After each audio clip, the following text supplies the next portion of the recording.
Welcome to your first nugget. Okay, so we're going to talk about control. Now, I did mention this on the my Instagram page about the importance of doing things slowly, but I want to get more in depth and talk about the importance of that. And I talk a lot about this on the live, but I know not all of you were paying attention to the dialogue that was going on the live. So the importance of going slow. I think probably for the first 10 sessions of training someone face-to-face, I say slow down, or actually stop their movements physically with my hands about 10 times a session. And the reason why we go so quickly in our movements is because normally there's a number that we're trying to achieve. And the quicker we get to that number, the less the discomfort will be there, the quicker the session or that state of feeling uncomfortable will be. So we tend to hurry up and speed through things when there's a number, because at the end of that number, that uncomfortable feeling that we do feel during the strength training workouts, it will be over. The problem with that, as soon as you add momentum into your lifts, and that's the eccentric letting go phase. So for example, squat, you drop down quickly, you're going to take all the muscle work out of that. And you do that because it feels easier. And then there's that momentum that I always talk about. So there's absolutely no momentum that should happen in any of your lifts. If you think you're going slow, slow it down even more, and then that's probably the tempo that I want for you to do. And the reason why I know that most of you are not going to be going slow enough is because I remember training people face to face and saying, slow down, counting for them. They still, going 3, 2, 1, still cannot do that tempo because it's really uncomfortable. So I physically would take my hands and say stop, and then guide them down through the movement. So that slow work eccentrically is really going to capture the thresholds to which those muscles have to get to achieve muscle development and growth. Into set 1, right into the end of that rep 1, right into the last one. So the slowness has to happen. Taking momentum out of your lifts will then create that muscle to do all the work. Plus, it's going to be much, much easier on your joints. So slow everything down. I really want you to this session paying attention to those tempos. So those 3 numbers that I write down, pay attention to those. I'm going to really push this next session.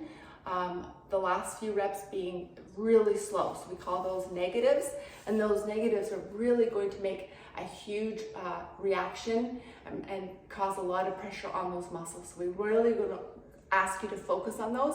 I'm also going to switch things up and make the negatives or put the negatives at the beginning of the set ongoing. So that's going to also create a little bit of shock for your body that you'll need to be responding to, which is great.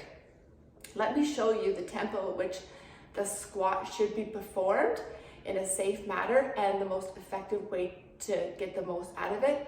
And then I want you to try to do the exact same tempo that I did, and let me know if that's the tempo that you've been doing or if this is a big kind of reminder of how quickly you have been moving. Most people drop, right? So pressure here, none here, right? So if you do the super slow, pause at that bottom, and then power up a little bit on the concentric, the exertion force is totally fine. But that negative eccentric movement that I keep telling you, it's the strongest phase. So you're probably going to be fine going down here, but you'll struggle coming up that eccentric phase. If you concentrate on doing it slowly, you're going to get so much more out of your lifts. You probably will do less reps. Okay, so you probably might have to modify your weights or your loads to slow the movements down as I need you to do them. Okay, so let me show you. I'm in my rack. Of course, you don't need one. Feet where they are comfortable. Hopefully you can see me. And this is the tempo.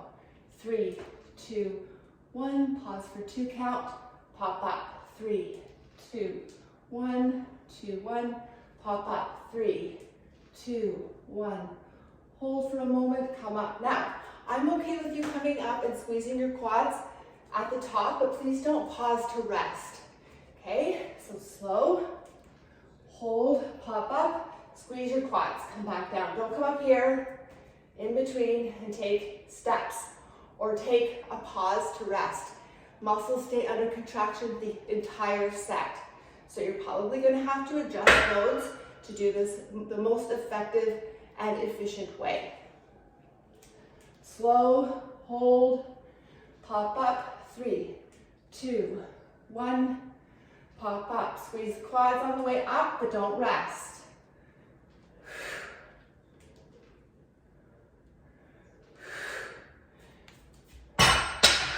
Let me show you a bicep curl. In this case, the eccentric letting go is straightening. Up, slow. Okay, up, slow, eccentrically. Okay, sometimes I see this, right? Make the muscles do the work. Slow it down. Let's be mindful of this next week.